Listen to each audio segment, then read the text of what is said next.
ilalagay na natin yung peas baroval paste. Tapos yung mint leaves, the curry leaves. Tapos i-mix-mix lang natin siya. Tapos ilagay na natin yung chicken na pinafry natin.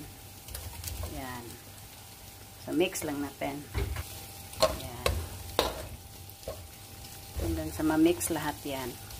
Ito na po ang ating finished product. Oh, diba? Ang taray. Sarap na tingnan. Lalo na kakainin na natin.